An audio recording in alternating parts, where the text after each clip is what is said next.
ऐसे ही कैमरा वाले भैया को डालना देखिए अर्चना पांडे की गोलू जी के पहले प्यार के लिए गोलू जी ने गाया गाना,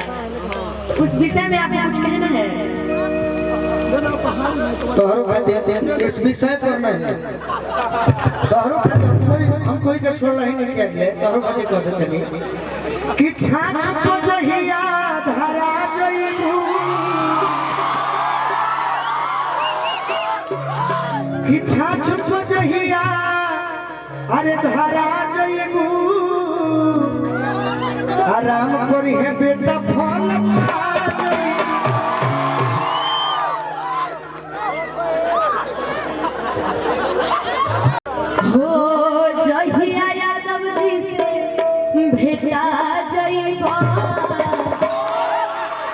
फूल फल राजा तू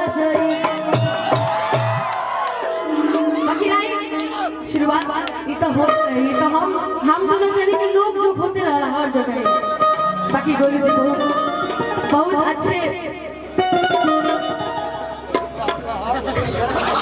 हेलो वकील दा बहुत अच्छे हमारे दोस्त हैं और मित्र सखा जरूर गाँव ना ऐसे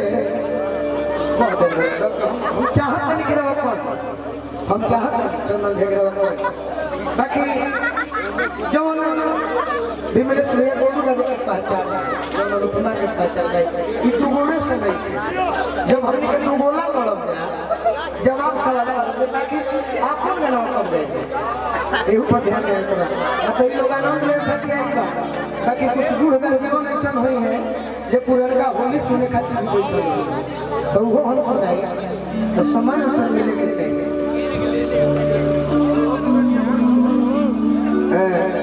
सीएस के लगा सी ठीक आई वो गीत के बाद हम संतोष सिंह के सुननी जननी है कि बड़ा रहा होली है मन गोले वाली तो होली गा अब भाई हमारा विदेशी लगी गाली की ना गई अच्छा वो के हुई हाँ होके के चाहिए ऐसे कि जब नहीं बैठी मत खड़ा रही लग गई भाई अच्छा तो भैया को फरमाइश के रहनी है हाँ कि बोलू बाबू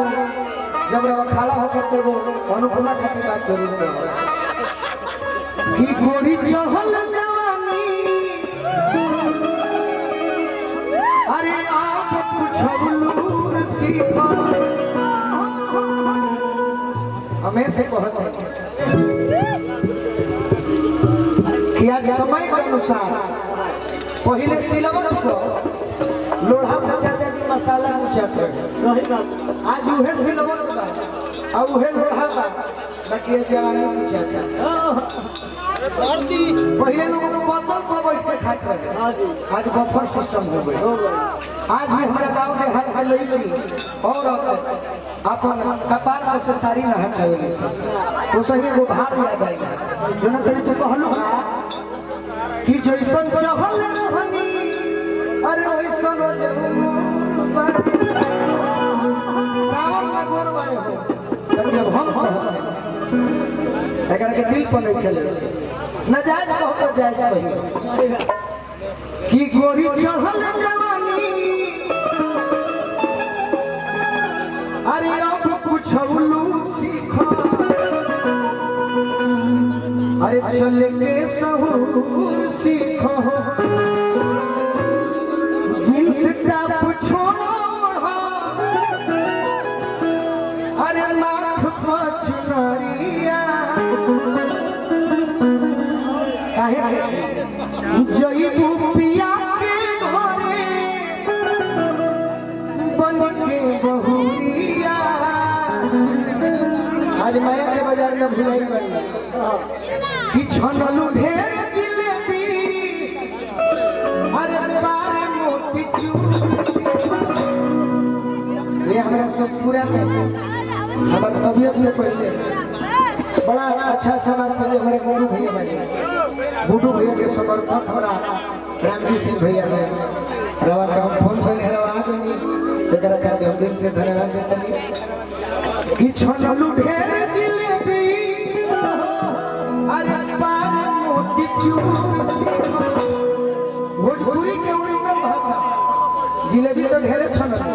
बाकी मोती चूर पारे के सीखो आओ कहते कि बलमा के खाती आज तो हमरा खातिर प्यार के बात कर सब झूठ हो। एक दिन तोहरो ससुर जाए के पड़ी जे तार बाबूजी तार माताजी बियाह करी तो दिन गोलू से थोड़े करिए ओ दिन कोनो ओइसन से करिए जना के हिंद में यादो लागल राम भैया दिली है तो दे दिए हुए ने ऐसे कहते नहीं कि बलमा के खाती अरे जोगावती में राती काहे ओलवा मारू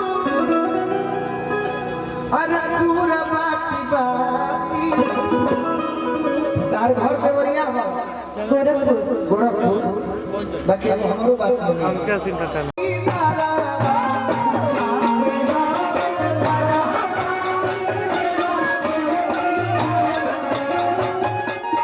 आओ सत्ता से अधिक ड्यूटी निभाता अब चुप रहो बिचारा सैया लगा हो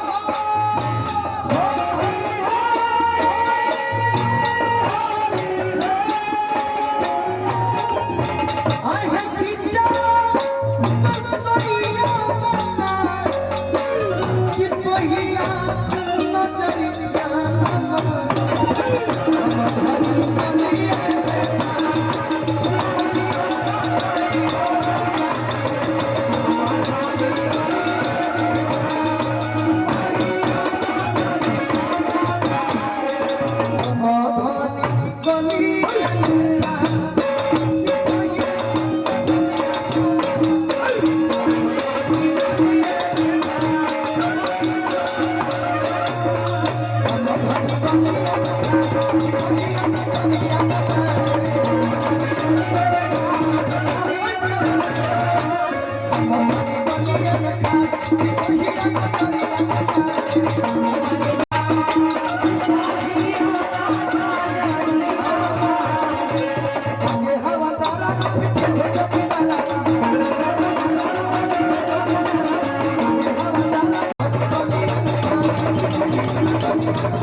ये हो गया प्रयास करिए अब क्षमा करो आई